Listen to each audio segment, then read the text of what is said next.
আপনি কি ভাবছেন যে আপনি আমাদের আগামী 1 বছর সোনা কিনতে বারণ করেছেন বলে আমরা দুঃখ পাবো? কখনো না।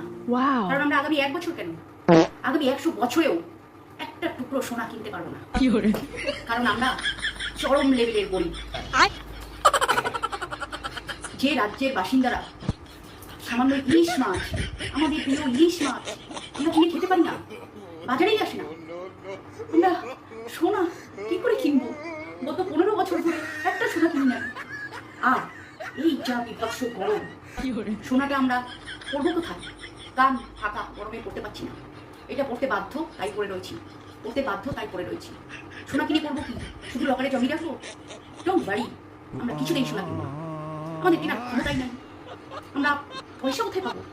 দয়া করে আপনি ইলিশ মাছ খাওয়ার ব্যবস্থাটা করে দিন। সোনা না পড়েও হবে, কিন্তু ইলিশ মাছ না খেয়ে মানে খুবই দুঃখ পাই। ইলিশ মাছ খেতে পারি না বলে, বাজারেই নাই। আর যখনই বা আসে 2000, 3000, 5000, আমাদের পক্ষে সম্ভব?